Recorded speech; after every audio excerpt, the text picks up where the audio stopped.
How Islam began in under 10 minutes. Not a problem. We've started. Okay, so travel back in time with me to a land far, far away and long, long ago. Mecca and Arabia, about the year 570. Mecca is important for 2 reasons. 1, the Kaaba is there, an ancient temple built to worship God. And 2, Muhammad, peace be upon him, was born in Mecca. Now, problem. I can't show you Muhammad because it wouldn't be right. I'll tell you why in a bit. But in the meantime, here's his name in Arabic. Nice. Back in the day, Mecca was a lawless place. The only way to be safe was to have backup. Lots of rich big brothers who'd beat up anyone who got in your way. So the place was ruled by the most powerful families who could do pretty much what they wanted. And religion didn't help. By this time, the Kaaba had been filled to overflowing with 360 idols that did nothing to help anyone.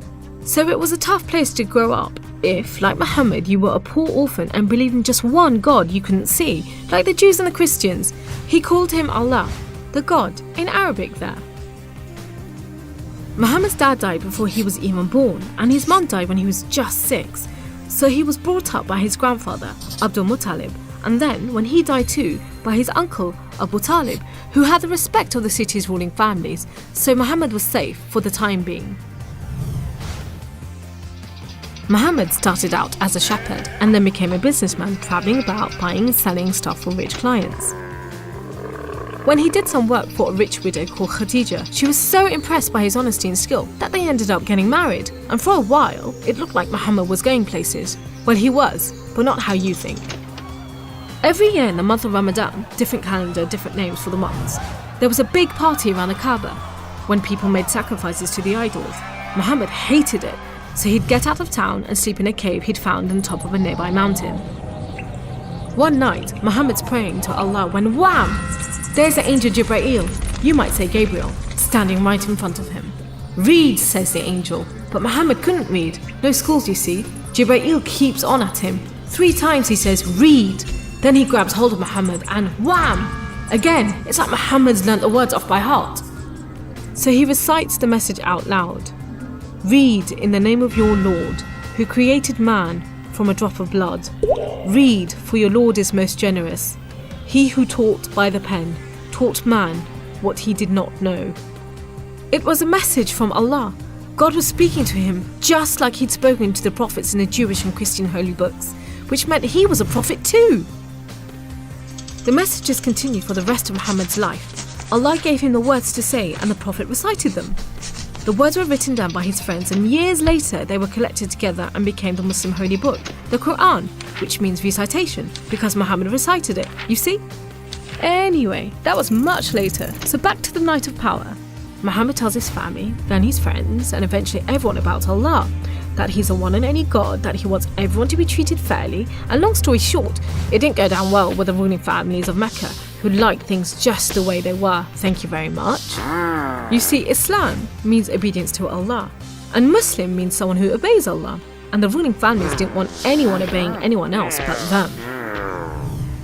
So the people who believed in Muhammad's message, the Muslims, were given a hard time. Some were even tortured and killed. A few of them managed to escape to Abyssinia, Ethiopia. But most were stuck in Mecca. Muhammad also had to cope with the death of his wife, and then just a few weeks later, his uncle too.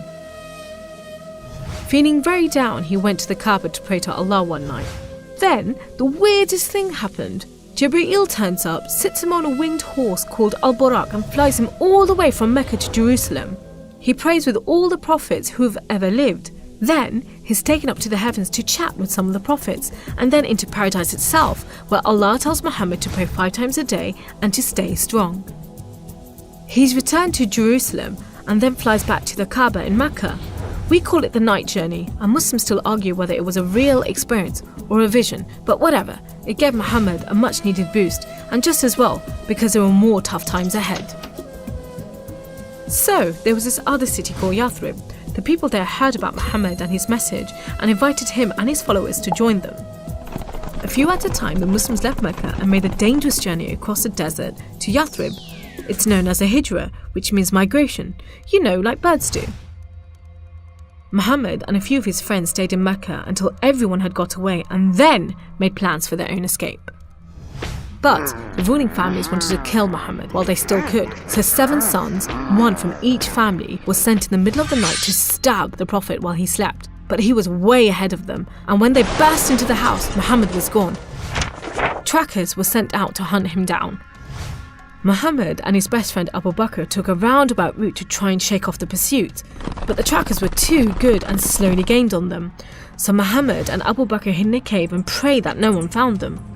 The trackers found the cave all right, but they didn't bother going in to search. There was no way Muhammad could be inside, they thought. There was a spider's web over the mouth of the cave and a nesting bird at the entrance. He must have given them the slip. So off they went, leaving Muhammad and Abu Bakr protected by a spider and a bird. Muhammad made it safely to Yathrib, which was renamed Medina al-Nabi, the city of the Prophet, but most people just call it Medina. But Muhammad's worries weren't over yet. There were 3 big battles between the Muslims and the Meccans. First, the Battle of Badr, when Muhammad and just 313 men faced 1,000 Meccan soldiers. Miraculously, the Muslims won. Then there was the Battle of Uhud, which didn't go so well. Some of Muhammad's men disobeyed his orders and ran off during the battle to raid the Meccans' camp, and so the Muslims were outmaneuvered. Then there was the Battle of the Trench. Medina was protected on 3 sides by mountains, so when the Meccan forces advanced in the city, the Muslims just dug a deep trench. The Meccans made camp, but the weather was terrible. Pouring rain put out their fires and howling winds blew down their tents. Eventually they gave up and went back to Mecca. It was all a bit embarrassing.